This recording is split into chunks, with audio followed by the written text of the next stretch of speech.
What's happening, everybody? Welcome to the freaking show. We are your hosts, Chase and Myles, and we are at the Lucky Duck. Once again, enjoying great cocktails, good company, and indecent conversations. Yes, the company of each other and you. Cheers. Cheers to another great episode. Myles, what are we drinking today? I believe it is called a cigarette. Did I get that right? It tastes like a cigarette. No. Just kidding. I don't remember what it was called. You told me 2 minutes ago. I forgot already because my memory sucks. What I do know is that it has scotch in it. It has a lemon slice because I went and picked up a lemon. Mm-hmm. An ice ball. And other stuff. The other stuff. So the cocktail today is called the Coal Miner. Yeah, coal miner. I knew it. The miner. I said it. Coal miner. And do you guys know what's in that? I can tell you. Okay. It's got scotch. It's got Campari. It's got Amaro. It's got simple syrup, but with like some honey. And Peychaud bitters, which is like the bitters that is essentially Peychaud. Peychaud. Yeah. Peychaud. It's in the Sazerac. That's what it was like mainly used for. Back in the day, it was made by this guy. His name was Dr. Peychaud. Actually, there is some truth to that. There was a apothecary shop or like a pharmacy type shop that specialized in like medicinal bitters and things like that in New Orleans, and that's Peychaud bitters is like this guy's own concoction. And it's predominantly in the Sazerac cocktail. But today it's in this drink, and this drink comes to you from the cocktail book of Death & Co. And if you guys are familiar, that is a famous cocktail bar originating back in New York City. They actually have a bar here in Denver in the Ramble Hotel in Rhino, just north of downtown. Ramble reminds me of Bramble. That's a drink, right? Isn't that a new Bramble? drink? Yeah. That is a cocktail. We had that several episodes ago with Amelia. Yes, we did. Good one. It was good. That's because it got a blackberry liqueur in it. Yeah. Yeah. Popular drink. Actually, I like the taste of this one. This one's pretty good. Yeah, it is pretty good. I'd like to just. You know what I like about it over like I don't know, a Negroni is like it's got more of the sweetness to it, with like the honey syrup, which is kind of a nice touch. Yeah, I get that. Don't you think? And then the scotch has got like this scotch. This is a scotch blend. We're using a Johnny Walker blend, and I don't know, I've always thought those had like kind of a sweetness to it, but I feel like maybe I don't taste the scotch very much. No, because it's overpowered by the Campari. Okay. It's very like herbal, dominating liqueur. If I was sick and I was like, I need alcohol, I would drink this because this would be really easy to drink. Yeah. Like has no burn. It's not too sweet. It's kind of just like you can sip on it anytime you want. Yeah, and it does sort of have that like medicinal taste to it, doesn't it? Yeah, it does. Yeah, yeah, it's like an herbal almost that you get from the Campari. Yeah, so it's kind of like you're drinking like a tasty medicine. Yeah. And you're like, I'm going to feel good after this. Maybe 2 more, maybe 3 total. Don't go past 4. You might get more sick. You know what I mean? Yeah. I feel you on that. This is like if a Scottish man married an Italian woman and they made a cocktail together. I get it. That happens quite a bit, I think. Yeah, in those two countries. They're like sister countries. Yeah, right? they're right next to each other, so this makes sense. They're neighboring countries, right? Totally. We know European geography, guys. Shut up. So I had to go pick up this lemon, and it made me think about something. I was like, what's that? Here I am driving to King Soopers. I go inside, and I grab a lemon, and I'm like, lemons are cheap. Limes, pretty cheap. How much is a lemon going for these days? 50 cents. Okay. Which is, okay, it's not that cheap, but like relative to other things in the store, it's cheap, right? 50 cents is not a lot of money relative to like a meal, which would be $5 to $10, right? So you're buying a lemon and you grab a lemon and you go to checkout and you scan the lemon and it's like, oh, do you want to donate 50 cents to this? Do you want a bag? Do you want to pay 10 cents for a bag for your one lemon? You have to go through all these options, how you want to pay. And then I scan my credit card to make a 50-cent charge. Here is what I think. If you're going into the store to grab something like a lemon where you're spending 50 cents on it, you should be able to just walk out of the store with it. You know what I mean? Mm-hmm. Like you went into the store, which is essentially, it's like very cheap advertising that you went into the store to get a lemon and now you saw all those other things and you go home to your wife and you're like, hey, I saw at King Soopers, they have some pretty good pumpkins. Pumpkins are looking good. They got a lot of pumpkins. They got a lot of flowers. Maybe I should come back in here because I saw that Topo Chico was on sale. You know what I'm saying? Like, I don't want to go through the whole checkout. I feel weird. Everyone else, they got their carts. They got their their whole baskets. They got their bags, reusable bags. They're filling them up with like cereal and stuff. And I'm in there, my one lemon, scanning, going through, making a whole charge. They probably made like 5 cents off of my lemon, right? Yeah, it's kind of weird just walking into a grocery store and only getting like one thing and then leaving. Everybody else has got like a whole grocery cart. One time I was walking in the King Soopers and I recognized somebody walking out as a coworker and he was carrying a carrot. Yeah, just one. But he was carrying one carrot, and the way he was carrying it was a little like sus. Like he had like his index finger and his thumb sort of just like pinching it, and he was holding it out in front of him like it was diseased or something. Like he didn't want, like, don't get too close to this carrot. Yeah. Maybe he's allergic. Are people allergic to carrots? They probably. Probably. Right? I'm sure. Yeah. If something exists, there's somebody that has an allergy. Yeah, for sure. Especially nowadays with all the vaccines causing all these. I think you turn orange. I'm Like, I just think kidding. that's the thing, you know. That was a joke. You get touched by the... Yeah, please don't cancel the podcast. Don't take us hostage. F YouTube. Yeah, I think people are allergic to it. You turn orange. It's kind of like when you have a plum from the store, or you go to like Willy Wonka's chocolate factory and you have the candy that makes you turn into a big balloon purple. Yeah. I think it was a gum, right? Oh, maybe it was gum. Violet. Yeah, I think Violet's the character that ended up blowing up like a blueberry. Yeah, so you know that's a thing. I've seen it in the movies. Yeah, I've seen it. I've seen it in the movies too. Plums are kind of a odd fruit. It's like one of those produce that you go into a store and they may or may not have them because, like, aren't they seasonal? Yeah. It's not something that, like, you always expect apples and oranges and lemons, limes, those things to be in the store and readily available. I don't think you can rely on, just your random grocery store having a plum. Yeah, it's kind of interesting how there's like the categories of food. It's like of fruits and vegetables. It's like the ones you always have, like you just said, apples and bananas. It's like I don't know if it's just that they have enough in stock, like that are growing throughout the year. You know, in tropical places, it's like always warm there. It's always tropical, so they can grow them well. Or if they're just overgrowing them and then, preserving them for those parts of the year. But then, you have like the plums and kiwis. Yeah. Sarah likes this fruit called persimmons. They're like these little oranges. They look like little tiny orange oh yeah, we saw pumpkins. that at the Korean grocery store, didn't we? Mm-hmm. Yeah, they're kind of popular at those kind of those foreign stores. But you get them like couple of months out of the year, and then you don't really see them. Plums are like, that's the fruit the weird kids have in their lunchbox. For sure. You see that kid, he's in the cafeteria eating alone. That kid's got a plum for sure.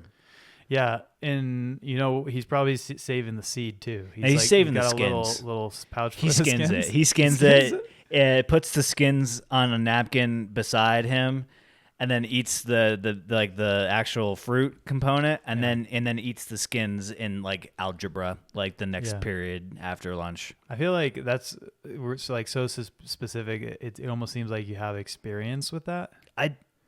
I like plums just as much as I do remember you were really into plums when you were younger.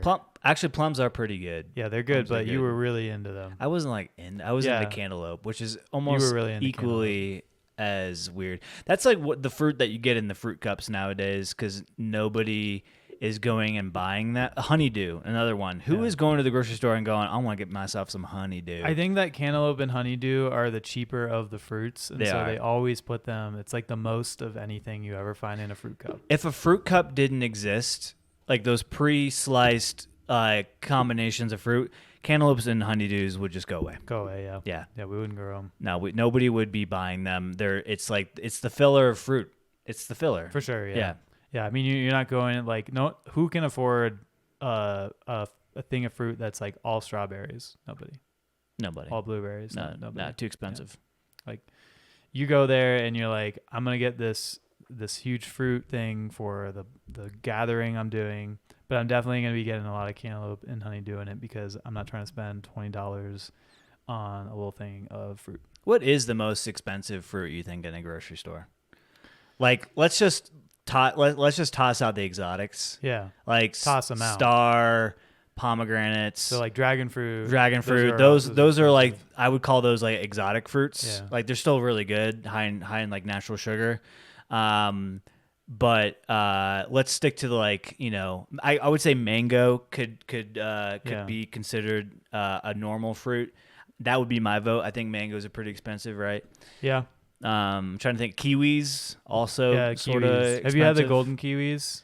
I have had the golden kiwis. They sell them at Trader Joe's. You can get them at Walmart. Yeah, those are real good. You can eat the whole thing too. You don't even have to peel it. There's no, is that how you do it? Yeah, there is like a butt to it. So like usually what I might either just like cut it off or I'll eat the whole thing through it. The skin's good. It's actually a little bit sour and then the inside's sweet. So it kind of makes a good combination. You're washing these, right, before? Because don't those aren't they like grown like that, right? Yeah. It's like an apple, you can eat the outside of the apple. Would you need the green one, the skin? I haven't before. I'm not really sure if you can. You definitely can. Yeah, they're a little fuzzier, I think. They're super fuzzy. Yeah. So I don't know how I would feel about it. And also the green ones are a little more sour, I think, than the yellow ones. Yeah. At least I've had a lot of more like sour kiwis, and they're usually still good. But yeah, the golden ones are good. Those, I think it was like almost $1 per one of those, and they're like this big. Wow. But then the golden kiwis. Yeah. Wow. Yeah, those are expensive. I got some at Walmart, and they were a little bit cheaper, but they're bigger generally, pricey. Right? Than the green ones. They're bigger, yeah. But then you got like Honeycrisp. Those so are we're just talking about like non-organics and stuff. Yeah, Honeycrisps are like. That's the only apple that we buy because I don't really like a lot of the other apples. Why is that? Too sour? Texture. A lot of it. Yeah, like a lot of the other apples, the texture of them are kind of grainy. Like if they're too grainy or if they break apart too much, I just don't really like the texture of them. That's weird. I've never thought of the difference in texture across the family of apples. Yeah. A lot of people don't think about that. Granny Smith apples, those are pretty good. I like those. I dig them. I don't see them that often, which is kind of weird. Yeah. Maybe I'm not looking for them. But Honeycrisp, like cut those up, put some peanut butter on them. Yeah. Oh my God, it's amazing. But they're so expensive. They're expensive. I got scammed at the fucking farmer's market. Be careful, folks.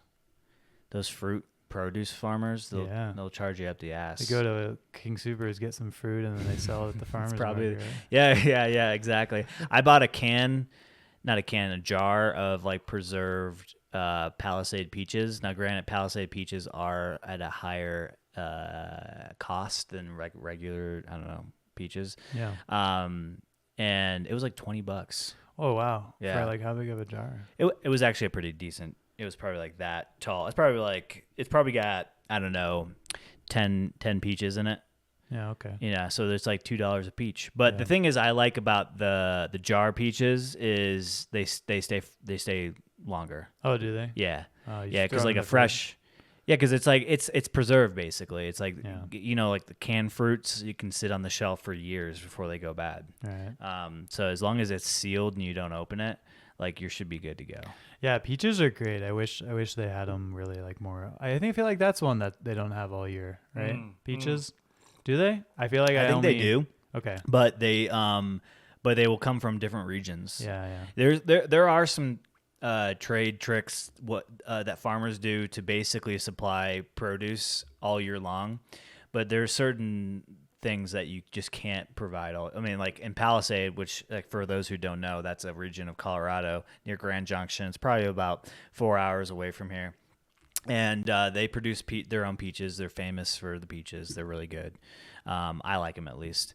And yeah, there's a season when they're ripe. And then, outside of that season, like you can't get Palisade peaches. Yeah. Unless, you can them whatever and preserve them, and then you can eat them all year long. But. Interesting. So will you save those ones that you have canned? Oh, for then? sure. Yeah, for sure. In fact, I was actually thinking for the podcast of like tossing a few in like a mason jar and filling it up with like either like a vodka, a rum, or a tequila. I haven't decided what yet. Yeah, probably just find a recipe that's, jives with the peach flavor. Yeah.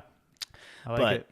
Yeah, I mean, and I don't know. It's onions, I think, are a big thing, right? Like something that everybody needs all year long. Onions, you know. Do you ever see the TikToks of the farmer who would show those big warehouses full of potatoes and onions and things like that? Yeah. Where it's like it's just like full, and they're trucking them out throughout the year. Mm-hmm. Somehow keeping them in that environment preserves them long enough. Yeah, there's something that they're doing. That like basically prevents the decay. Yeah, the aging, and it's weird. Peaches, as the book I was reading, The Grapes of Wrath. Which was like I thought you were gonna say James and the Giant Peach. James and the Giant Peach. That's the kind of book I read. That's it. That's the movie is so much better than the book, though. For real. It's like it's a story about a family that travels from like Oklahoma to California during the Great Depression and the Dust Bowl, and to like basically settle there and pick peaches. And so there's a great detail of like what it's like to fight for work in California during that time to like pick cotton, peaches, things like that. And it's weird to hear like the cost and wages back then for picking peaches, and now I'm over here paying $20 for a jar. Yeah. They would probably spend a whole day's work. Boxes and boxes and boxes of peaches, and they would probably yield like $1, $1.50. Yeah, that's crazy. How much how much inflation has changed. Chicken, you can still get chicken for a decent price. Costco chicken per pound hasn't changed. $2.99, baby. What? $2.99 a pound. How? It's like one of those things that they take a loss on. Yeah, but they can't get like people that. Sounds like a big loss. Keep their membership. It's not as big as you'd think it would be, but it is. It's kind of like their hot dog pricing philosophy. Like they refuse to change the price of the hot dog. They just make cheaper hot dogs. Yeah. At some point you can't. Now they're just bones, right? They're like, okay, what can we use? I'm not quite sure what's in this hot dog. Bone marrow? But it's delicious. What if they started selling that? They're like, bone marrow hot dogs. And you're like, fuck, that's a good deal, right? Yum, yum, yum. I know, right? Inject that shit with... It just melts in your head. That sounds gross, actually. A little relish on there. Speaking of chicken, there was a thing I saw. It was a video. So in Japan, you can get sashimi chicken, sushi, and it's raw. It's raw chicken. And bear with me. It is sourced, raised, killed, preserved, and transported in a very similar fashion that like sashimi grade fish is.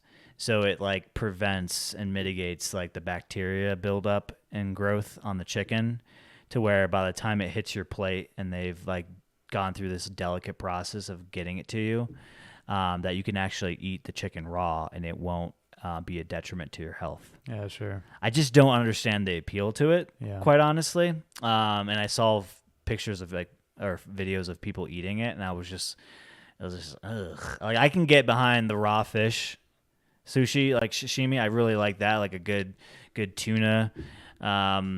Just kind of like fresh, doesn't smell fishy at all type of thing. But raw chicken, I don't know. There was a guy for a while on Instagram and TikTok that was like, I'm eating raw chicken, day 36 of eating raw chicken until I get sick. And like eventually he got hospitalized and he took a video of it and he's like, hey guys, I'm in the hospital. And then like it cuts to him getting out of the hospital, continuing to eat the raw chicken. That's disgusting. Fucking madman. I know, right? Like, okay, I could see maybe if you really, really like chicken, getting like the fresh cut, because you can like eat any raw thing. Yeah. As long as it's fresh cut, like it has to be super fresh. Yeah. In order, like to the point where no bacteria has been able to grow. Right. Yeah. So like if you got the chicken and you cut into it, like the slice inside, you're good. You can eat it. So I get that, but like the chicken that you're getting from the store, no. Right. So. What I'm curious. This is the scientist segment of the show, is why hasn't the human body over the course of however thousands of years, why haven't we evolved stomach wise to be able to process that bacteria, the salmonella, whatever, in the same capacity that like road kill is processed by like vultures and buzzards and stuff. They can eat basically anything, and their stomachs will like just like it's like a iron steel stomach. They can eat it and process it. Why haven't we evolved to be able to do that? Like you would think over time, the mistakes, everybody's had food poisoning from, maybe not enough to like, because I guess you would die, but like, what is that? What do you think that is? Like, why haven't we evolved the process of that? I kind of wonder if there's really salmonella in the roadkill. You know what I mean? Mm-hmm. There was a study done at some point. I'm sure they do them every once in a while. I was like, what percentage of the chicken that you get actually has salmonella? Yeah. Because like you can eat raw chicken, and your chance of getting salmonella, I think, is like 70% or something like that. Like they found that it was a very large percentage of the chicken that's produced by the manufacturers that they tested had salmonella on it.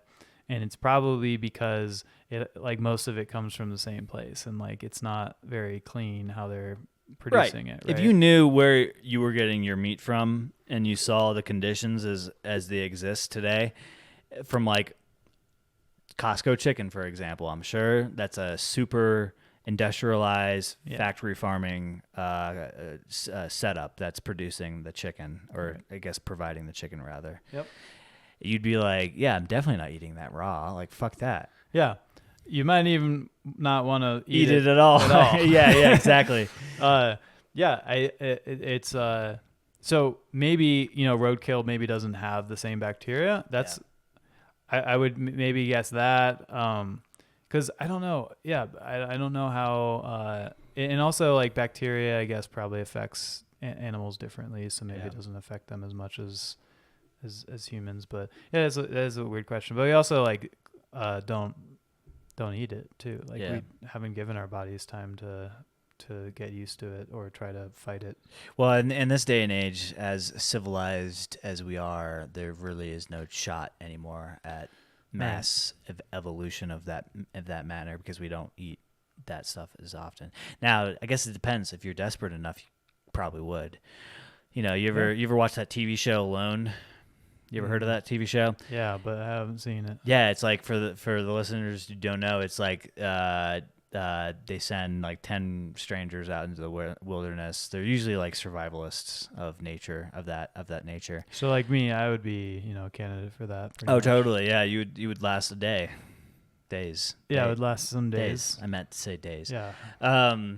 They have their own camera, so they shoot and document everything on their own. Right. They do get like every couple weeks, they do have a crew that comes and performs a medical procedure. Like they like test their vitals to make sure they're like not dying. That's lame. So it isn't like a true like you're out in the wilderness alone without human contact, but they see how long they can go, and the person that lasts the longest is the winner, and they win like, I don't know, it's like $500,000. And yeah, you'd be surprised just watching that show what people are A, capable of, and B, the sacrifices that they make and the things that they're willing to do to stay out there. And one of them, I would, if there was like raw chicken on the ground, I'd bet you maybe some of them would eat that, like wash it off and eat it. Yeah, but only because they know that if they get sick from it, then the crew will hospitalize them. Yeah. There was a season where the red tide was pretty bad. I think this was up in Vancouver Island, and so they were instructed not to eat the shellfish, meaning like clams, oysters, mussels. Mussels are really big in Vancouver Island. And one of the guys just fucking chanced it. He was like so hungry, and he's like, fuck it. You know? Really? Yeah. And they warned him like before going out there. Did he get sick? I don't think so. No. Oh, you got lucky. No. Huh. There's several people that do get sick and bow out. You know, it's like a stomach issue typically. Netflix now has a show. It's more team based. It's called Outlast, and it's sort of kind of the same premise, except you're in teams of 4. There's like 4 teams, so 16 people, and they're sort of like in the same area. And Alone, they make sure they're like separated by miles of territory, so nobody ever like runs into each other. Yeah. But here, like, it's meant to like have that sort of like Lord of the Flies environment where they like kind of like, I don't know, pin against each other and like strategize to win. Yeah, it was funny. Like the first episode, they were looking for a fresh water source, and they found like a river, and they weren't quite sure like if it was like contaminated or not. And one of the ladies just like went immediately and started drinking from it, like, fuck it, it'll be fine. And everybody was like, I don't know about that. And sure enough, like the next episode, she was like riling in pain in her tent with like stomach issues and had to like bow out. It's like, don't drink the water. You got to boil that shit. This wasn't Alone? This was in Outlast, yeah. Oh, okay. That one's entertaining because I don't know, it's more produced than Alone. You're really like in Alone, you're like at the mercy of whatever the people like film, because they're the photographer, the audio guy, the video guy. Do you think they really are, or do you think they have someone else out there? No, too? they definitely are. They definitely are. Huh. They get some training on how to use it properly. But yeah, it's noticeable. You're like, yeah, they definitely. How do they incentivize them to make it interesting though? That's a good question, and I wondered that, and I think it's more or less like the optics of it. Like, if you're on national TV, you probably want it to be pretty good. You get like bonuses. Yeah. Like, if you get like if the audience claps for like 10 seconds and you get an extra 10K, something like that. That'd be funny if that was the truth. I think there's probably some contractual obligations to getting like X amount of footage every day. Yeah. And doing it the right way. Being like interesting enough. No, they probably interview the people, right? They get people who are like kind of dramatic, and you always have to have the guy who's like way too into it, right? Oh yeah, definitely. And you'd be surprised at how many of those types of people end up leaving first. Yeah, they're like overly cocky, like guys who like think they can survive in the wilderness. They get one day in the cold and they're like, fuck this. I'm out. Yeah, definitely. I would get in the cold. And how long do you think you'd last out in the wilderness? So we're talking about like in Vancouver, Vancouver Island. Like what time of year are they usually out there? It's like fall going into winter. So the temps are probably. Do you get like, you don't get a sleeping bag or anything, right? You get to bring 10 items off an approved list. So the approved list does include like a sleeping bag. So you could have like a sleeping bag for temps like that. Mm-hmm. Typically people bring an axe, a fire starter stick, a sleeping bag, a tarp for their like shelter. They'll bring a gill net, which is basically a fishing net that you put out. Like things like that. Yeah. So I think before the show, I'd first kick my caffeine addiction, so I wouldn't, need caffeine. I would eat a lot of food so I could, kind of go into a little bit hibernation state. Not be super hungry, be able to lose some fat. Like, I don't have a lot of fat in my body, so if I didn't eat for a while, it would start going into my muscle. And so stuff. You're gonna bulk up, is what you're saying? Yeah, I'm gonna bulk up so that it's not gonna be as bad for my body.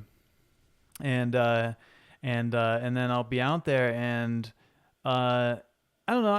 I've slept in really, really cold weather. Like I think that probably the coldest temp I was in like outside was probably like 10 or 15 degrees. Yeah. And that was really, really uncomfortable, but I did it. I think so. Like I could bear that. I think the thing would be the food and water.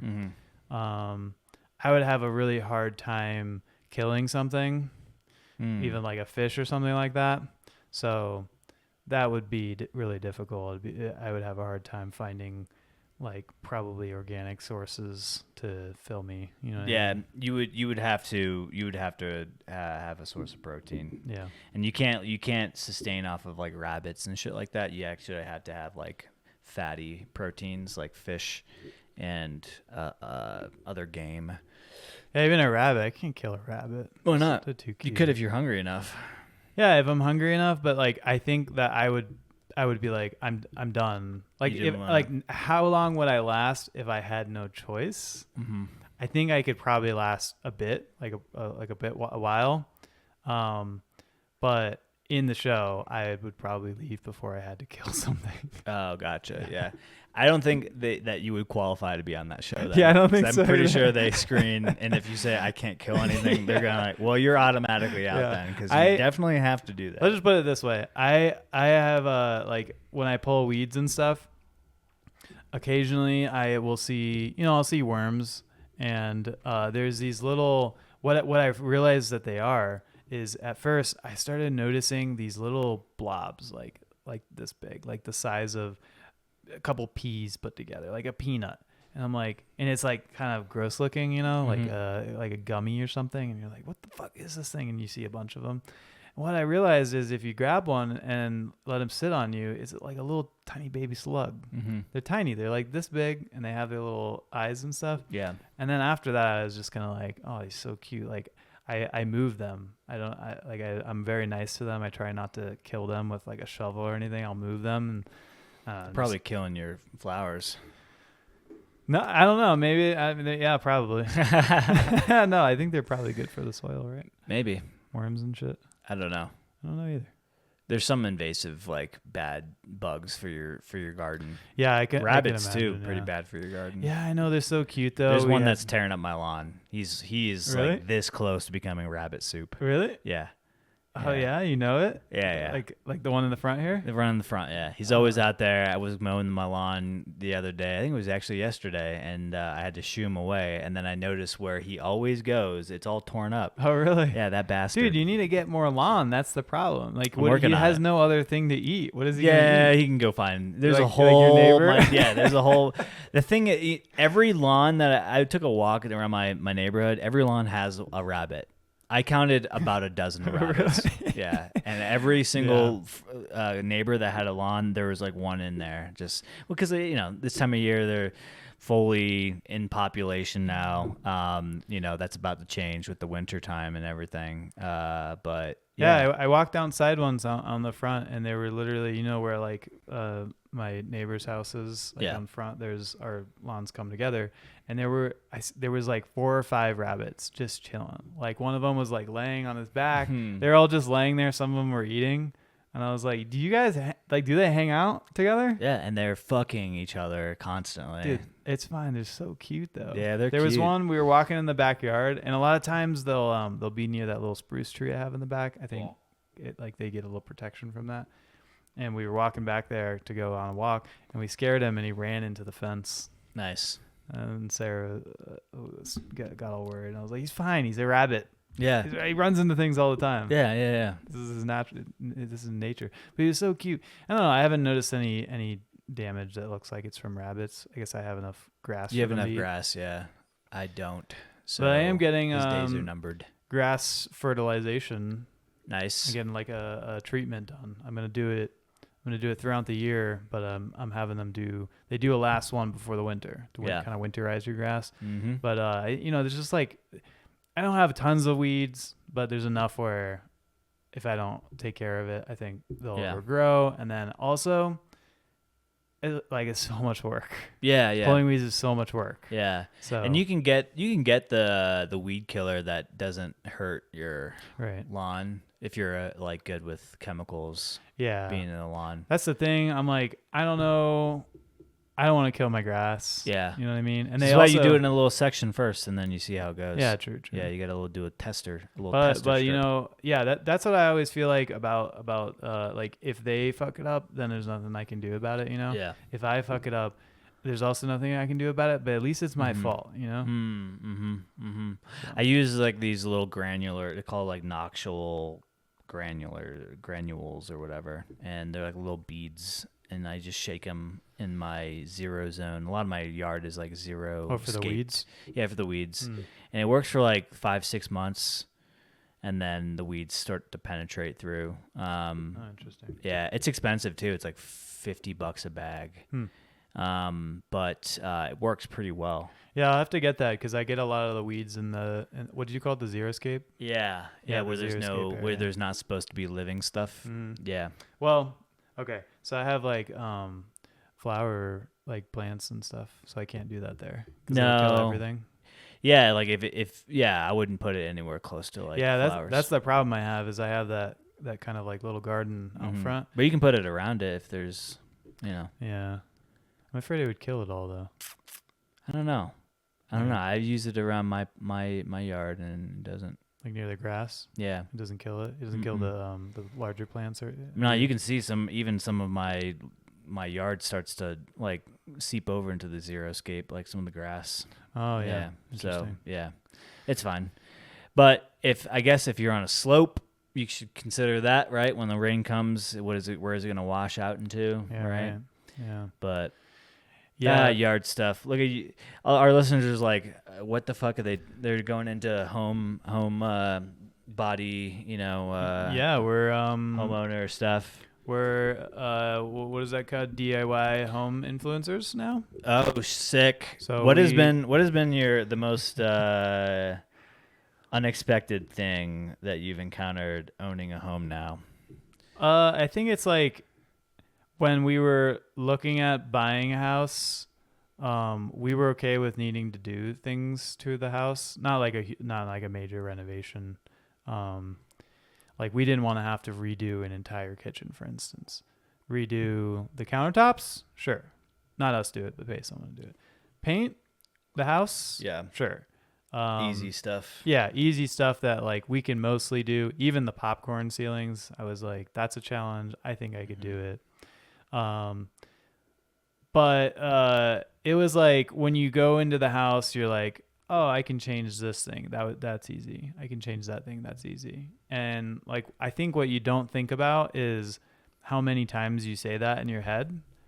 It's like all those things are easy to change, fairly easy to change, but they all take time. They all take time. And when you say that like hundreds of times throughout your house, you realize that like when you buy the house that you have to actually go do the things, and then you're like, oh my God, there's so much stuff to do.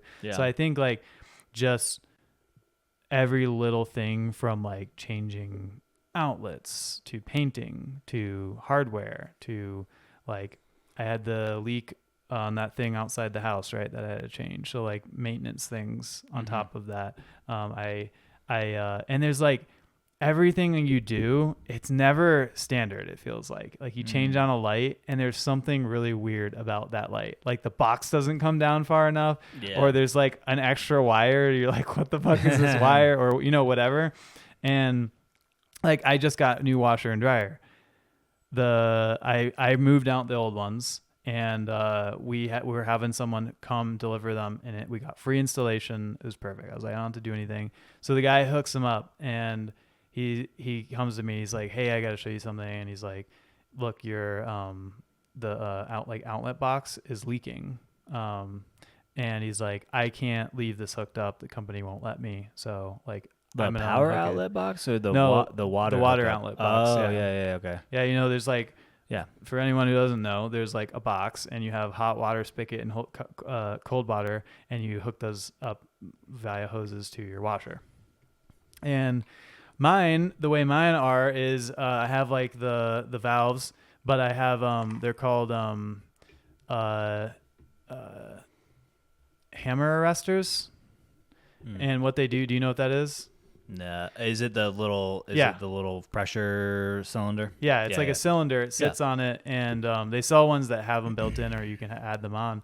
And basically, what it does is like when the water stops or starts, there's like pressure changes, and if you don't have it in certain types of homes and pipes and stuff, you'll hear slamming noises. Yeah. And so what it does is it stops the hammering noise by. It's kind of like a lot of fridges have that issue. Yeah. The water lines to the fridges. Yeah, exactly. Yeah, that's where I've heard it before too. Yeah. Like I think the water going out to my sprinklers, I hear banging like boom, boom, boom when it turns on sometimes.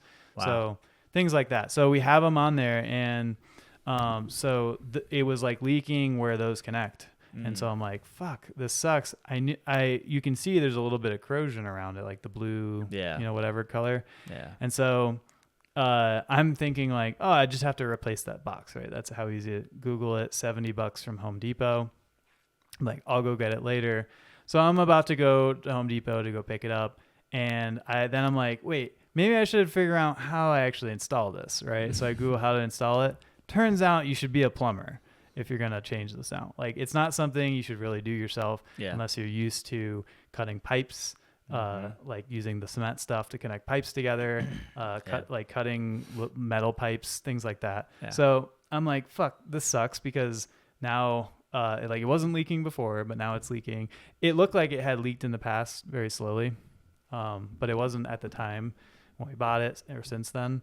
And so then I thought, let me see if I can just fix it myself. So I go and I take a wrench and I tighten each one. Then we're leaking. Damn. I just needed tightening. Just need tightened. That's it. Yeah. So but that was a thing. Like I was just changing out my washer and dryer, right? Very simple things. I wasn't even doing anything. And of course there's a problem. So it's like every single thing you do, it's not going to be as easy as you really actually think it is. It's like those big homes, like I'm talking like over 5,000 square feet, those like sort of like mini mansions that you can buy out in the middle of nowhere. Like the amount of work, say it's even like 10 years old. Yeah. And it's like, it's not quite brand new, but it's not old to where everything's dilapidated and like everything needs renovated. But and then you have like a big yard. The amount of work that goes into preserving and maintaining a property like that could be a full-time job easily. Oh, it's incredible. Yeah, for that's sure. why like what my mind goes to is The Haunting of Hill House is a TV show, and it was like this big house, right? It was like this old house, and they had like a groundskeeper. Like that's why you have groundskeepers. Yes. Because like it's just like a full-time gig that this guy just like lives on the property in the guest house, and he like takes care of the grounds, meaning like changes the light bulbs, he fucking installs washer and dryer when they need to, he like does all the landscaping. Like houses of that size need constant care, and the upkeep and the cost to maintain them are absolutely astronomical. There's this great mini series. I can't remember the name of it, and oh, Siri thought I was talking to when I said mini-series. You're a full-blown Siri, not a mini-Siri. It was like buying a chateau, and they were like restoring the chateau. It's a famous show. I think it was on like HGTV or something like that. But this couple had a dream of buying a chateau in like France, and you can get like these chateaus pretty like inexpensive, but they're run down.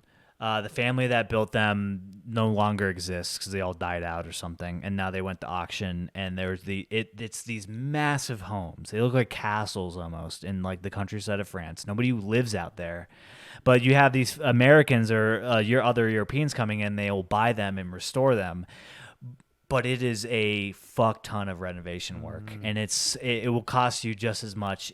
Probably even like upwards of 5 times the amount that you actually bought the house for to actually renovate it. Yeah. Because everything in it is so out of code. So you go to like actually do anything, you have to bring the entire house up to code. So the electrical is fucked. So you have to like rip out all the electrical and things like that. And if anybody wants to like witness that, it is a great documentary series on like actually people doing this and like restore. They put in the fucking like new age elevator and everything, but it's just these two people, and I think they're retired because they're spending basically all their time doing this. But it takes them years to get this thing And then they sell rebuilt. it. No, it's their dream It's just for to them. retire and live there. Okay. So it's different people, different episodes and stuff. No, it's just this one chateau. Oh, okay. It's just Yeah. a show for just this. It's a mini series just for this. Yeah, Okay. yeah, Yeah. and it's fascinating the things that the lengths they go to like restore the chateau. Yeah, you don't really think about the amount of work you get yourself into, you know. Yeah, definitely. I think it's like it would have been nice to have like a larger yard, for instance. Mhm. But if I had a larger yard, I probably would pay someone to For sure. to It's not worth your time. landscape it. Yeah. It's just like I can do it now because it's small enough where like it might take me half the day, and during the summer I get to do it like once a week. But like now it's been starting to grow slower, so I haven't had to do it as often. And yeah, just like keeping it beautiful. Like you buy a house because it's beautiful. Like it's it's appealing to you. Well, not everyone buys a house for that reason, but like a lot of people, it's like you chose that house for that reason. For us, it was important that like there's flowers and it's just like very nice outside and we can spend time outside. There's green, there's trees and stuff like that. But yeah, every one of those things requires upkeeps from the weeds to mowing to leaf blowing to all those things. And yeah, it's like having the house now would not want to own a larger house. Yeah. Unless I was okay with having a maid or like cleaner or whatever, having the landscaper, all those things. Yeah, it is a lot of work, and if you are in a situation where like you and your partner both work full-time jobs, like it is tough to come home and then like go into like your second job, which is basically like a landscaper slash maid slash maintenance guy, right? And I've been fortunate. I moved into a brand new place, and so a lot of like the upkeep has sort of been minimal. I did do some improvements to the house, like both outside and inside, that like kept me busy, but I haven't had to like go in and fix shit like you would expect in like a sort of older property. And I did the outside of my house in a way where I didn't have to constantly be outside landscaping.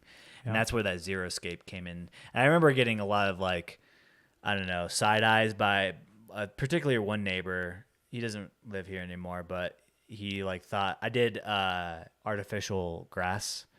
And it's not much, but it's like, it's like in a decorative sort of way. And he was like, fake grass, huh? And he like sort of like passive aggressively like criticized it, and I was like, yeah, because I don't want to have to take care of it, man. You plant this shit and then like in 2 years it's all dead and you need to replant it if you don't like take care of it properly. That's funny. Luckily enough, like as long as you water the grass, it'll grow. In Colorado, the crabgrass that's here, like it'll die and then it'll come back to a certain extent. But you have to have it. You have to have proper amount of water, which like is a whole nother thing in Colorado, where like there are times where water becomes an issue, like water supply becomes an issue, and you're looking at all these lawns and you're like, man, the amount of water that's wasted on just keeping your grass green is so ridiculous. And when you think about it, if you are in a time of drought, which we have been, and they have like made PSA to folks like, hey, like only water your lawn like twice a week instead of like every day. And like I don't know,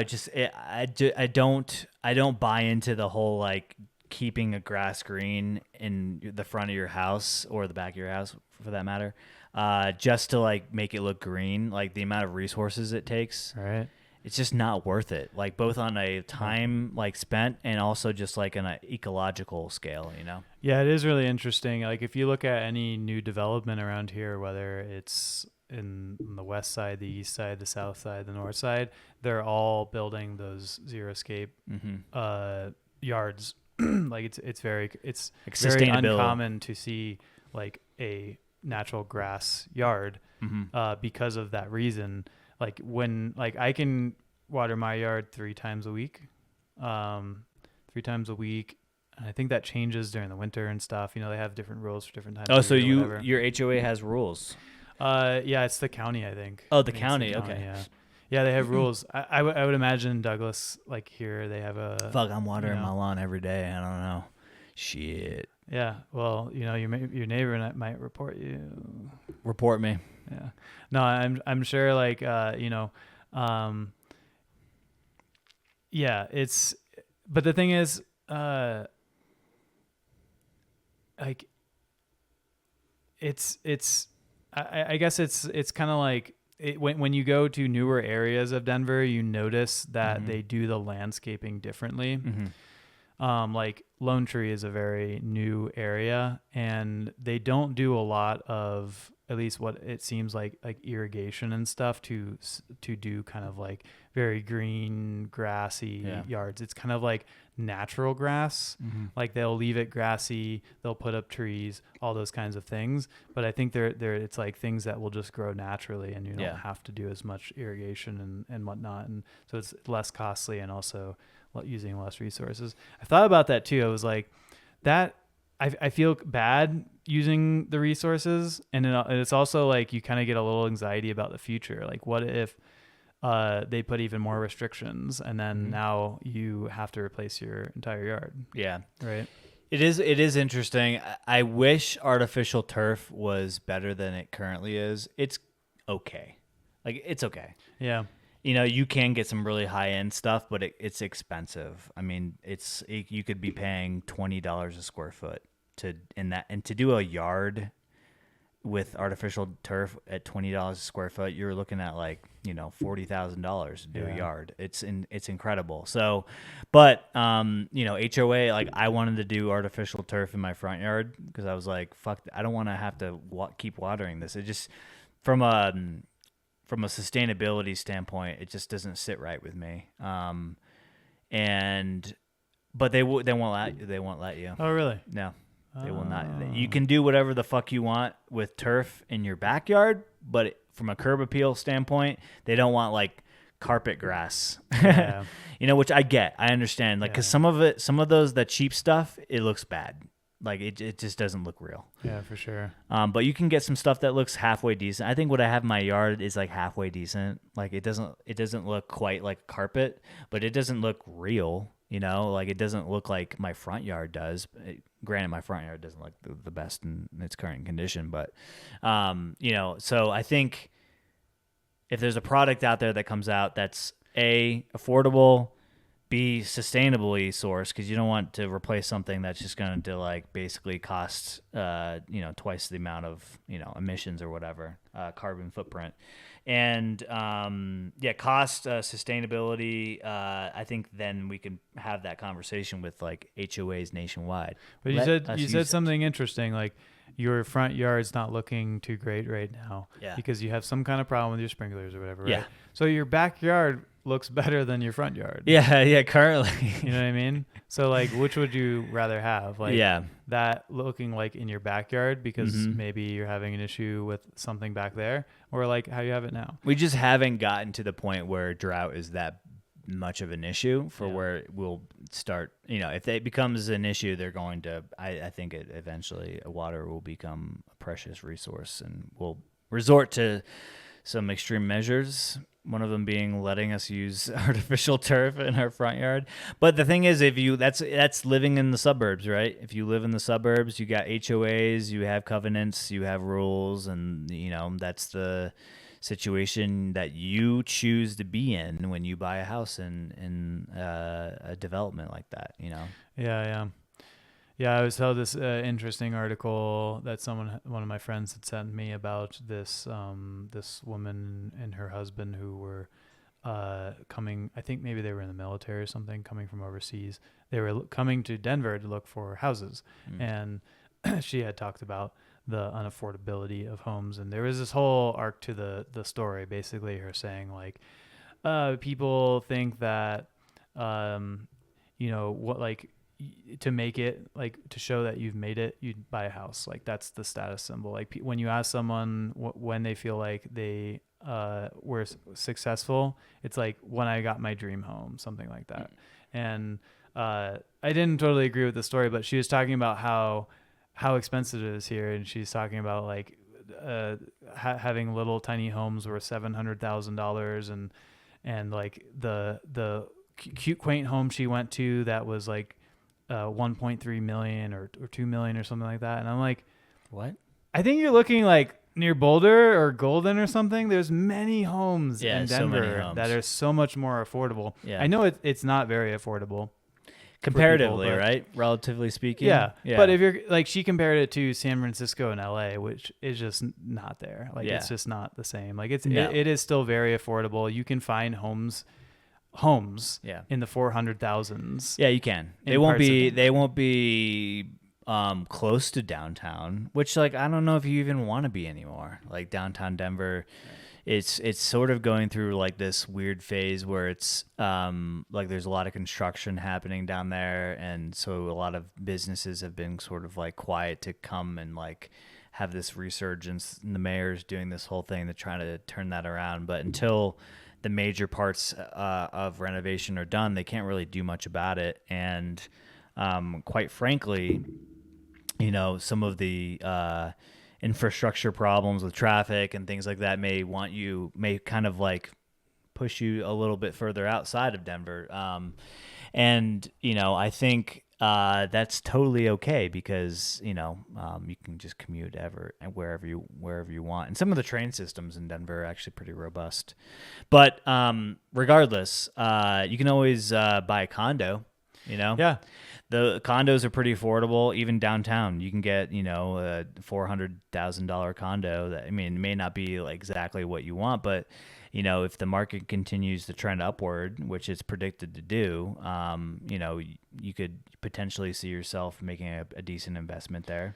And you pay someone to do all the things we were talking about. Yeah. Like you may still have lawns in your community, but like you don't have to go out there and pick the weeds and mow the grass. You may have an HOA, but your fees are probably really low and your insurance is going to be super low because the risk for wildfire and all those flooding, things like that are pretty low.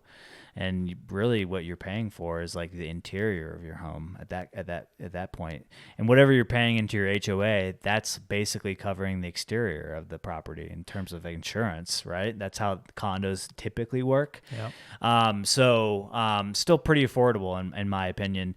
The cost of living is a question. I saw a chart.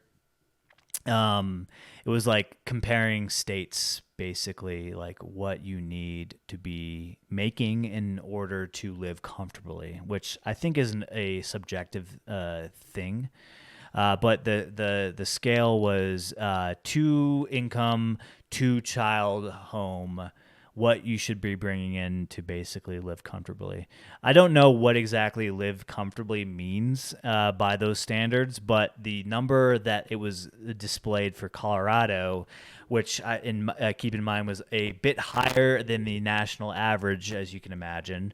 No surprise there, was $265,000 was the income that you should obtain in Colorado, specifically Denver area. You can live in many parts of Colorado on a much lower household income than that, but that was what they were saying, and it was higher than most states in the United States. Don't know if I agree with that. I'd also like to understand what living comfortably looks like from their scale. But yeah, exactly. Is that like there's lots of rules on what you should like spend on different things, right? Like how much of your income should go towards a car loan or your housing costs and your food per month and everything. Yeah. I lived when I was renting my apartment, I lived in a really nice area, and my apartment was a 2-bedroom, 2 bath. Yeah, 2 bath, 2 full bath, and that for that matter. Yeah, 2 full bath. Yeah. It like a large living room area. You had a balcony, a large kitchen. Pretty good kitchen. You could fit 2 kids and 2 adults in there. It'd be very, very cramped. You'd probably have a storage unit and stuff. Yeah. But you could go for a 3-bedroom, and like the rent it was just like not that much, right? Yeah. Like it wasn't too expensive, and that was in a pretty nice area, like a newer area that has more expensive homes and stuff. You can get further out or in other areas that are cheaper. And I don't see you needing to make $260,000 a year to support a family of 4. If you had 2 car payments, you were renting a single family home, or you have a mortgage on a single family home with today's rates, and you paid for childcare, I could see the cost of living to be quite substantial. Sure. To like maybe somebody who isn't familiar with Colorado to be like, oh wow, that is a lot. I mean, we're talking like, car payment. Car payment nowadays, you could easily finding yourself into a $600 a month car payment. But do you need to be $600 You don't. a month? You do not So need to. living comfortably would be like you get a reasonable car. A reasonable car nowadays, you're probably talking like $50,000. Yeah, like a new car. Yeah, a new car. I'm talking about. So if you have 2 brand new cars. No, I don't agree. You get like a Hyundai Sonata for like 30,000 max. Really? Sure. Yeah. Let's look it up. I'm curious. Let's do it. Yeah, I'm curious if you could get. Let's not do the base model. Let's look, because when you go to a dealership, they rarely have the base model. We're talking like it's either mid to high tier trim. We're going to build and price our stuff. Here we go. Hyundai USA. This is your sponsor for today. We're going to do this. So they have gas and hybrid. We're going to do gas because hybrids are more expensive, right? So yeah, but isn't that, you live in Colorado, you have to be conscious to emissions. Yeah, if you're buying a Hyundai, you're already conscious too. They have great gas mileage. What are they? They're at like 36 That's highway. pretty good. Yeah. Pretty good. It's pretty good. Let's see. So what is this SEL? Starting MSRP 27,500. Starting. The balance trim with plenty of must-have features. Balance trim? That sounds like some marketing jumbo lumbo for starter package. The next one is the sporty trim with race-inspired style. All right, let's just go with that. Or one. the hybrid, right? Well, let's just go with the let's just pick the hybrid. Okay, 30,800. 30,000 starting at 30,000. Yeah, let's go. Here we go. Somehow it changed to 31,995. Oh, suddenly now when I it's clicked. over 30K. Yeah, I think so you get like the base color, you just get black. Mm-hmm. It's an automatic already. You don't have to pay extra for that. You don't need any of these extra things in the car. Is it all-wheel drive? Yeah, most likely not. I mean, Hyundai Sonatas, we don't need all-wheel drive. In Colorado, you may want to consider it. You don't need it. You don't need it. Yeah. But if you're living comfortably, yeah, I don't know if they sell. I don't know if they sell all-wheel drive. Oh, in the Sonata, they may not. But you could do like like one of those Kia, like the intermediate SUV Kias that I think are also not too expensive. So arguably, you could get a new all-wheel drive car, I'm sure, for $30,000 to $35,000. Okay, so $35,000. You don't even need a new car. You can get a used car, knock $5,000 off of that for a couple-year-old car. So let's just put it at 35. I'm comfortable Let's settling put it at there. 30. 35. Okay, so in taxes, you're going to pay how much on a $35,000 purchase? 8% on the $35,000 is what? You're paying, let's see, $35K times 0.08. You're looking at 28. So now you're suddenly at, let's call it $38,000, because there's gonna be dealer fees, and there's gonna be you're gonna pay registration on that car for the first year. It's gonna be well over $1,000. It's gonna be close to $1,000 probably. So we'll call it $38,000. So pull up a quick loan calculator on a $38,000. Say you put, let's just be generous, say you put $5,000 down on. So we're getting a $32,000 loan at a 6%.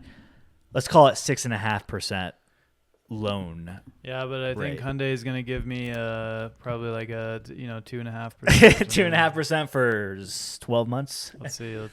APR. Yeah, they also give like the all the incentives and stuff. Maybe I'm an Uber Right. driver, so I got $500. Yeah. $500 off. Lending Tree, leave me alone. You're gonna get all kinds of spam now on like loans. Payment calculators. So what do we got? It's $32,000. 38,000 or Call it $33,000? $33,000. 33,000. Yeah, because you put 5 down at 38 total value. Your loan is going to be 6 years. Yep. Interest rate of 72. 6%. So your monthly payment is $545. Okay, $545. I was pretty close. I said $600 at the very beginning. Okay, and this is sort of a lower end vehicle. I'll call it. It's a nice vehicle. It's a brand new vehicle, so there's nothing wrong with it. Yeah, you could get an even cheaper But one. you could get an even cheaper one if you wanted. But we're talking living comfortably here, so Yeah, we're gonna living settle with the Sonata. That's the thing. We're living comfortably, right? So like We're living you comfortably. can also live comfortably with a cheaper car. You can live comfortably on a cheaper car, but. So for the sake of this conversation, though, we're at $545. You get 2 cars at that amount. So now we're talking about $1,000 Do you need 2 cars? Easily. Because you can work from home. Not So one of you can work from home. when daddy works a construction job and mom's a teacher. They No, both need 2. we're talking about 2 people cars. who make in the hundreds of thousands. They I don't- think on average in a household of 2 kids and 2 parents, we're talking about 2 cars here. This is living comfortably. Okay. And so you don't have kids. You have 2 cars. I don't have kids. I have 2 cars. you could I think that's lease that's the average. you could lease one for you could do a lease. I could do a lease. It's Yeah. probably going to yield about the same. Yeah, but you pay less per month. You pay less per month, but then you wouldn't have equity in Yeah, of in the course. car. Yeah, Yeah. So you could do it though. you could, yeah, you could, but we're talking living comfortably. So we're at like almost $1,200 a month in car payments. Now we're talking about, let's say we get a $700,000. What if you paid off one of your cars already? you can't, because you're working on those student loans that you got, right? So you got student loans, you got 2 car payments, and you have a house payment. I think all of that sort of adds up, doesn't it? So we're gonna say $4,000 a month for that. No, not even that. We're gonna say $3,500 a month for the house, right? We're gonna say $1,000 for your student loans. We're gonna say $1,200 for Car payments. car payments. So we have $5,700. Now we're gonna say Probably. $1,000 a month for food. Yeah. Did you already do mortgage?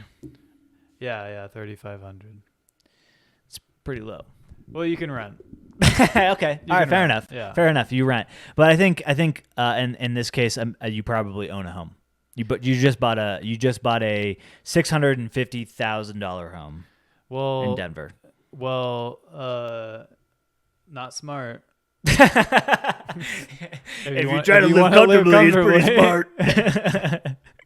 So you could probably tack on another $2,000 to that. Let's see. 30-year, 6%.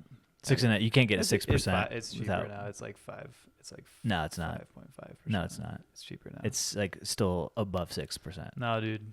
We're looking up Chase current mortgage rates. What does it say? The Fed cut rates. Look at this. 4.75% fixed finance rates. That was current interest rates. Okay, so we're here. We're gonna put in our zip code. And what's the verdict? What is Chase offering today in Denver? They are giving us a 30-year fixed at 6.3. They went up.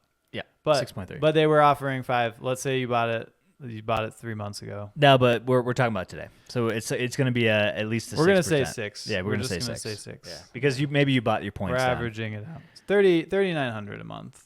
39. So let's call it an even 4, just for the sake, Yeah, because 'cause you you got got utilities, you got insurance. escrow, insurance, and your insurance is that's going to run you. So we'll add another 1,000. Yeah. 7,700. Yeah, we're at. 7,700. Okay. Okay. And then you want to That's contribute kind of your just the basic necessities, not including a lot of other stuff. like your child care. Cell your phone kids are in payments. school. The child care is through your taxes. They're in school. No, but that doesn't count because then you have what are they doing over the summer? Oh, over the summer you send them to summer camp. That costs money. Yeah, a couple $100 a month. It's very obvious that Myles does not have kids. Okay. So what are we saying? Like 1,000, like 2,000-3,000 a month? Like $2,000 a month per kid, or no? I think all in. Okay. Yeah, $2,000 a month. okay. We haven't gotten into food yet. How much are we? We're cooking at home. We're not going out. We're getting at home. It's probably 1,000 like a month. $200 a week. Yeah. So we're looking at 4 weeks in a month. So do the math. Okay. We're at 10,500 a month. Yeah. Yeah. Yeah. So it's pretty substantial. no, it's fine. That's not even counting like, are you putting any money away for retirement? Yeah, exactly. So what is this? You got a cell phone bill, don't you? Over 12 months. 126. You have car I insurance? doubt that you need another 100 and that you're not counting in Taxes. So if you're making 260 a year, you're paying like 30% of that. 30%, yeah. So what is that? 0.3. So you're making sub 200. You're making 182. 182. Then you're probably putting like, especially with a family, what is that going to be like?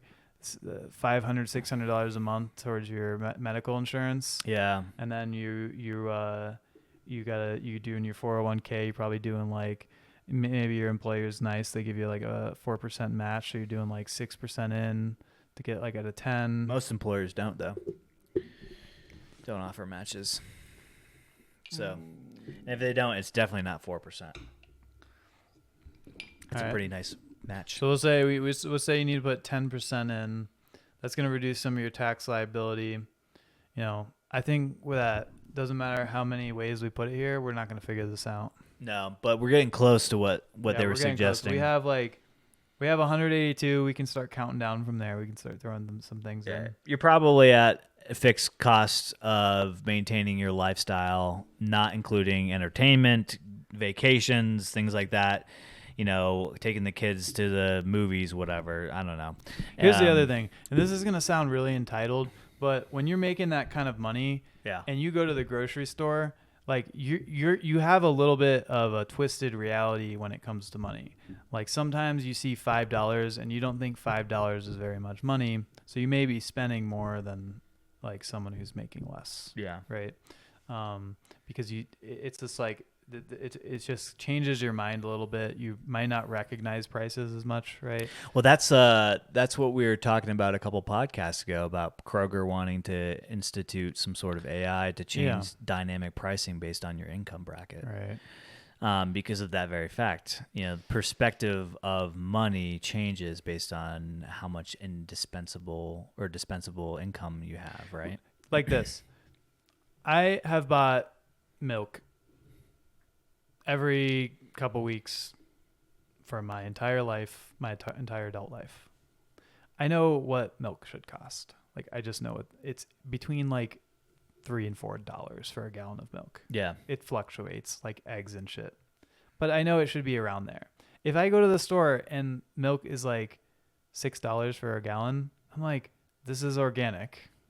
I am in the wrong section. I need to get the cheaper milk. Okay. If I go to the store and I look at like a box of chips or crackers or chips or anything else that I don't buy every single week, I have no idea how much it should cost. I can just guess. Yeah. Like it seems like a lot to pay $5 for this box of food. It's not that much food, right? But I really don't know. So sometimes I go to the store and I'm like, does that cost $6? I guess because it's $6 and people are buying it, so I should just buy it. And there's not one on the shelf next to it for $3. Right. So, and you need that thing, so you're gonna buy it. So you just assume that. So like with Kroger's dynamic pricing, if something is ridiculously priced relative to other things, like you can sometimes tell if I can get a whole gallon of milk from this, and this is the nutrients I get from a gallon of milk or a loaf of bread or whatever it is. It seems a little crazy that I'd pay for this much for this other thing that only provides this much nutrient to me. Like I'm not getting the benefit out of it. But if everything is dynamically priced, then you don't know. Like, should this cost X amount? You really just don't know, because That's why you need Honey, the app, to tell you when the prices change. Yeah. And then Target, what do you do? Target got slammed recently in the news for this, because what they were doing was they were advertising a cheaper price when you were at home. And then when you drove to Target to go buy it, it changed. And they knew that if we can get you to the store, you'll accept the higher price because you're not going to leave. You've now made the effort to get into your car, drive all the way to Target to buy it. Hence my argument about me being able to take the lemon, by the way. I just want to come back to that. This is full circle moment. Yeah, this is a full circle moment. Yep. You should not be paying 30 cents, 50 cents for your lemon. And also, it should be free. I also just want to point out that I could have walked out of King Soopers and not paid. Nobody would have said anything. I wouldn't have gotten in trouble. Probably I not. could have just stolen it. They put the 5G chips in the lemons. I could have very obviously stolen it. I could have just picked it up, looked at the employee, and said, walked down to the store. Nobody would have stopped me. Nobody would have stopped you. Unless, like, they're a little out of it. Yeah. If it's like the power hungry, guy, he's not like, in my store type of mentality. You're stealing 50-cent lemon. Yeah. Hell no on principle. Right. Like, I don't own this store, but I am part of this community. This is my pride. Yeah, You basically are attacking crime. Me. This is my identity. We will not have 50-cent lemon crime. Yeah. We got a lemon problem. This is like the store shift, like pre-shift meeting is like, all right, we got a lemon thief.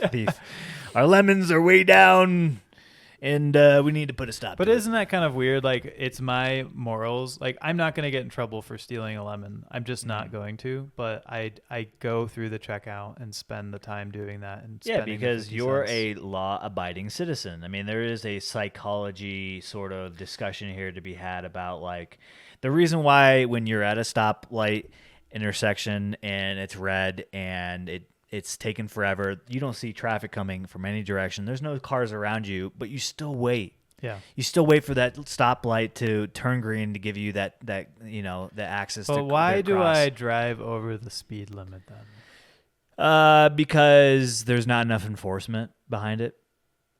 So I'm only driving. And everybody else does. That doesn't make sense, because there's no enforcement about stealing the lemon. I could just steal a lemon. Yeah, but you don't see people So it's just not stealing socially lemons. acceptable. It's not socially acceptable. Not everybody does that. And Let's make it socially acceptable, ladies and gentlemen, today. We as a society, have collectively agreed that stealing and walking out of King Soopers with a lemon is not cool, and you should not do it. Could we agree that we deserve more? King Soopers is a giant corporation owned by Kroger. Kroger's owned by is a giant corporation. Yeah. They want to buy Albertsons, right? Which was Safeway and shit. They want to become the largest grocery store to compete with themselves and Publix down in the South. I think they can afford to let go of some lemons. If I'm just coming in for a lemon, just let me take the lemon. Do I need to go through checkout? I will bring this topic up every podcast. Well, it's really about understanding, subsidizing and stipends and whatnot. I mean, really, like when we got all that COVID free money, we should have been just getting lemons the entire time. Yeah, we could have like. Think about the amount of limoncello that we could have made. You know what I mean?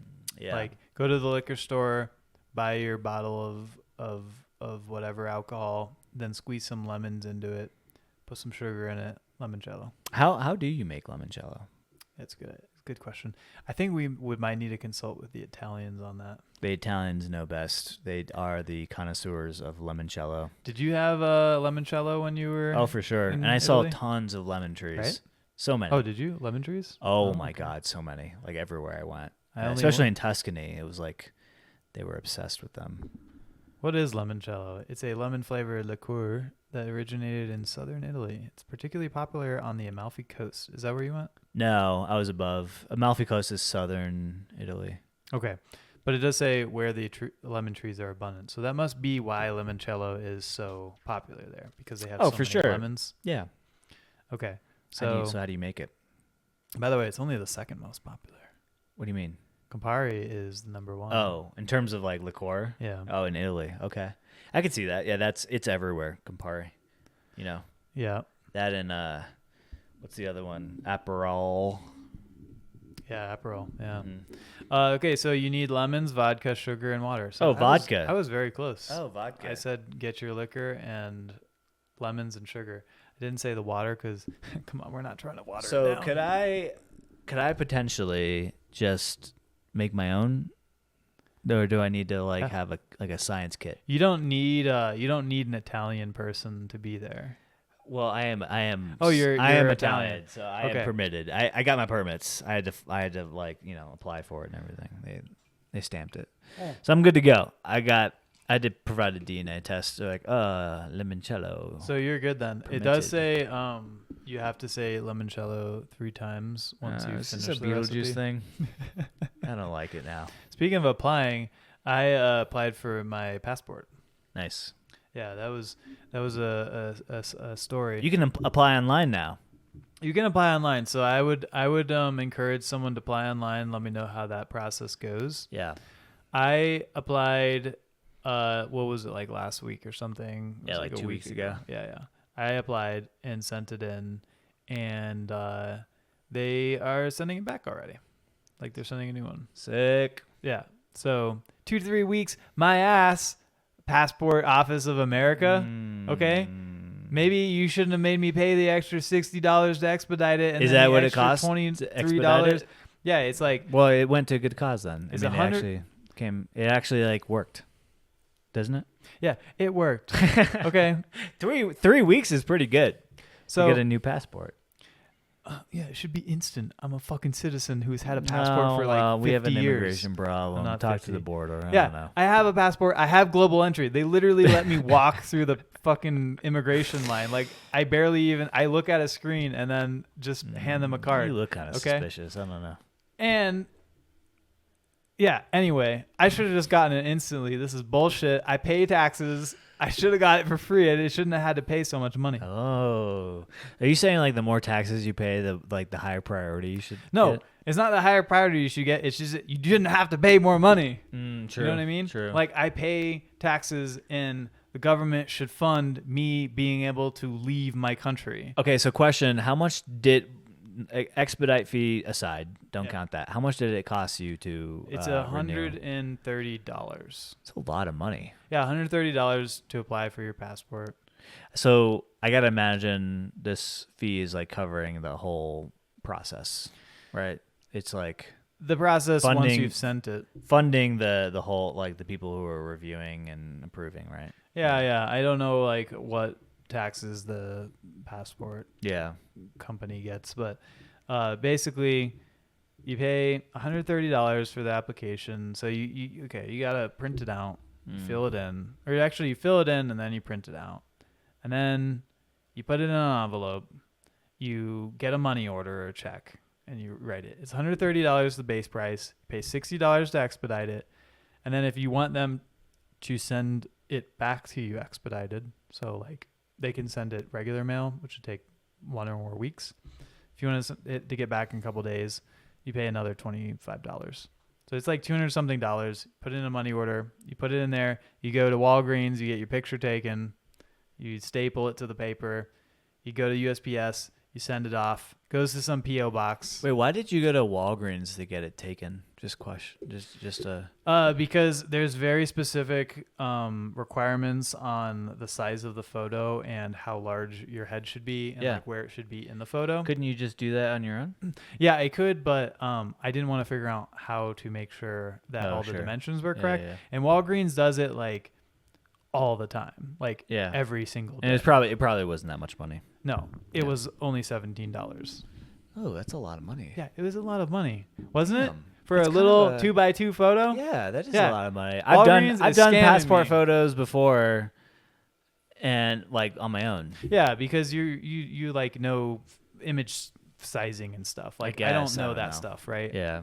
Like I don't know suppose. scaling and Yeah. like They tell you they show you like how big your head should be. I know they do, Yeah. but like They give you like a reference I photo needed- of somebody who has a small head. Yeah, though. It's kind of exactly, bullshit. yeah. I'm like, I have a big head. This Yeah. is not gonna work. I needed to get this sent out, and Yeah. I was like, I'm not fucking around. I go to Walgreens, I get it done, I get everything together, I get it sent out, and that's the process. And then they send it. You have to send in your current passport as well, Yeah. which means you're not allowed to leave the country. So how long is this? How long is the passport good for now that it's totally renewed? You know, I think how it's many 10 years? years. 10 Yeah, I years. think 10 Okay, years, 10 yeah. years. Yeah. Or until you fill the book. Oh, right, because there's only so many pages. Yeah. Yeah. How many No, I guess pages it'd be good. are there? I don't know, but I was like, I think I had a couple pages left. You can get a large book, Oh, but then you get to carry a large passport. wait. How much larger is this? Like, It's is fat. it like thick or a bigger? It's Like more thick. just is It's it just thicker. more pages? It's more pages. It's more pages. And how many Yeah. pages are we talking? Like compared to the normal one, they're like 300. Yeah, exactly.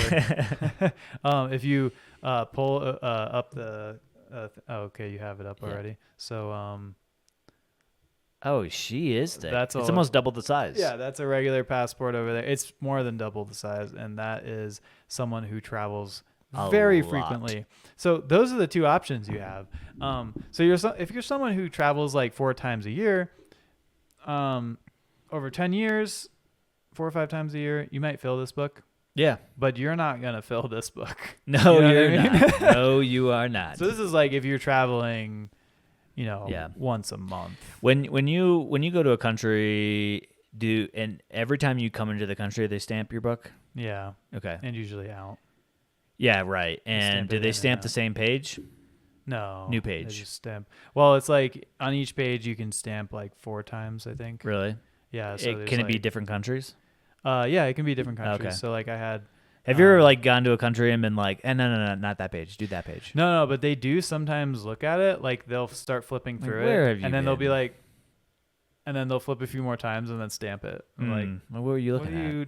Just because I went to China? Is Yeah, that why? they're like, Huh? Okay. Put them on a list. They press a button. No, actually, one time we went to Peru. We did Machu Picchu, Mm-hmm. and there's a thing like people will stamp their passport with Yeah. a Machu Picchu stamp because it's like, it's They the do that Incan- in every city in Japan has one as well, I think. Yeah.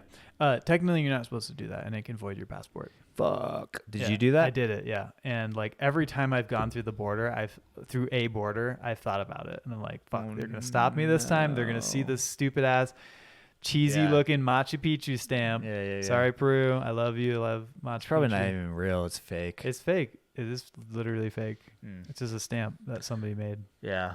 What if you had like a sticker in there, like a sticker book? You'd like turn it into like a little sticker book. Well, they like Japan. Well, that was the sticker, right? Didn't you No, get- they're stamps. They're like little. You can actually like ink stamp. Yeah, I got a sticker on mine Really? when I went to Japan. Yeah, I think it was. Oh, I did too. yeah. But I'm talking about the non-real ones. Oh, the not real ones. Yeah. Yeah. Like you can get that for national parks. You can Mhm. get national park. If you passports. alter your passport, I imagine jail time. potentially? Yeah, I think there's something like it's technically owned by the United States, right? I don't know, like alter it in like a malicious way. I don't know. Like if I wanted to, Like I don't if you know, cut it in half. adult coloring book style, just fill in some of the cool little lines. Oh. No, I mean they would probably void it, but Yeah. But if you like change the photo, Oh, or something, sure. jail Yeah. time. Straight to jail. Straight to jail. Well, it'd be kind of hard to fake that because it's like ingrained in the page. Like it is a special printing process on those pages. I'm sure. Yeah. Yeah. Well, and there's also like electronic data in your passport. You know. Oh yeah, right. They have the RFID. Yeah. they do. Mm-hmm. Oh, I didn't. Yeah. know So that. when you see, so if you pull that up again, Yeah. this, it's a little hard to see, but this little thing here on the passport, it kind of looks like a flag. Yeah. Um, Oh, it's on the front in the middle. Yeah. Right? Yeah. Uh, That has the chip in it. yeah, that Yeah. means that your passport has some kind of chip in it, and you can usually go through like electronic scanners. Yeah. So every time I go through one, it doesn't work. Yeah, it it doesn't always work. flags me to go wait in another line. Have you ever had to do that? Yeah, I have. So and dumb. Every time I go to London, Yeah. It's like, nah, dude, you're gonna wait in this fucking line. And I waited half an hour in the line. I had to was so go to pissed. the London one, and the only option I had was to wait. Like I couldn't scan because it was for only British people, I think. Oh, gotcha. But or no, it was because I was connecting. Maybe that's probably what it was. But I did have that when I went to Portugal. Mm-hmm. I flew into Spain, and when you fly into Spain, you go through immigration. Mhm. And then when you fly to Portugal after that, you don't go through immigration because it's in the Schengen zone. And when you leave Lisbon, you can do that electronic thing, even as a U.S. citizen. Yeah. So we're waiting. The immigration line gets really long. That line gets super long. So we finally okay, time to go through. We get in line for the electronic passport. That one, even though it's short, takes a long time for some reason. Yeah. But we get through it, and it's not scanning. Shit. It turns out that you have to fly into Lisbon and scan in order to scan out. So then I had to go to the back of the immigration line and thought I was going to miss my flight. Oh no! What's the longest you've ever had to wait in customs immigration? I think that was when I was coming. Not when I was coming back. Actually, it was Sarah. I haven't waited in an immigration line. Oh, you know what? Cozumel. I think that was probably the longest. Do you remember that when we last time? And it wasn't even that long though. Or Cancun. It wasn't Cozumel. It was Cancun. It is Cancun. Yeah. But Yeah. that wasn't even. I mean, that looked long, but it wasn't. It didn't Yeah. end up being that long. Was it? Yeah, it was maybe I thought it was 15, long. 20 minutes. Okay, maybe it wasn't. Yeah. Thailand. There was a line. I think leaving Thailand. It was. Yeah. That was pretty long. But probably the longest one that I didn't wait in, but I almost missed my flight because I was traveling with Sarah and I had global entry, and we came into Dallas and they had one person. That was the Peru trip, right? No, that was from somewhere. I don't remember. Guatemala. Where. Yeah, Guatemala. Yeah. That was. And we had a connecting flight, and I went through, and got our bags and stuff, and I waited, and Man. it took forever. Damn. It was so long that Sarah applied for global entry during the While time she was waiting. Yeah. Ridiculous. Yeah, it was. Global entry is kind of hard to do though nowadays. I mean, depending on the city you live in, because the interview availability is pretty sparse. Yeah, a lot of people have gotten it. Yeah. Recently, since COVID. If everybody gets TSA pre-check, nobody has TSA pre-check, right? So exactly. So please stop getting it. We are Don't elite. get it. It's not worth it. Yeah. It's not worth it. I don't know if you guys have been to the Denver airport recently, but the regular line, the TSA pre-check line, it was to the other side of the airport. Also, they do rectal scans now. Yeah. Not worth it. Just do the regular line. They do rectal scans. Yep. That's the reason I got it. It's invasive. Yeah. It's super invasive. Did you hear about the harvest moon? Is this like a moon thing that recently happened? It's a moon thing that's about to happen. Oh, it's like the size and color of the moon. I know of Harvest Moon. It's a bakery. It's a really good shout out to Harvest Moon. Okay. It's a local bakery. Harvest Moon Baking Company. I don't know anything about it, but yeah. Okay, so that's what it looks like. Yeah, apparently this is supposed to be happening tomorrow. Wow. So can you see this everywhere in the United States, or is it just regionally? I believe it's everywhere. Yeah. I'm not sure about that actually. That's sick. It looks killer. I mean, I've seen it like that before. Didn't really know what it was called. I'm sure this is a very specific moon, but yeah, I love it. You know, it reminds me of Shrek. DreamWorks, funny, the whole moon thing. Yeah, it's super cool. You should take photos of it. Yeah, so if you noticed the moon this evening coming home or something, you might have noticed, or even yesterday, you might have noticed that it's looking pretty big. Mm-hmm. And low. And actually, right when I was coming over to your house, there was a little bit of color on it, I think from the sunset. Yeah. Because I think that's what this color comes from. Oh, yeah. And you can't see the moon if the sun is not shining on it. Yeah, exactly. So I think it's tonight. It's supposed to be where it's closest to Earth and stuff, and full moon. That's cool. Right? But so like tomorrow morning, technically, I think would be when you would see it. The prime first, viewing. But I think tomorrow night too. Okay, cool. Yeah. Well, the listeners aren't going to hear this until after Harvest Moon viewing. But this should get them excited for Halloween. This should happy Halloween. I think this probably will come out after Halloween. Should we do a Halloween episode and post it before? Maybe we should. We can dress up in our respective costumes. Yeah, that sounds good. We did that one of the years. Yeah, we should do it again. I was an older man. Have a spooky drink. Yeah. Little spooky cocktail. Maybe you can put your blow up thing right there. Ooh, that actually is a good idea. Yeah, but then I got a blow up thing. It'd be too loud. Oh yeah, it would be. Yeah. Yeah. Unless we silence it. Just like choke it. Just blow it up and tie it in a knot. Right? Because it's constantly blowing, right? Go to sleep. Yeah. Yeah. Shit. Well, this seems like a good point to call it. Yeah, So on thanks the Halloween episode.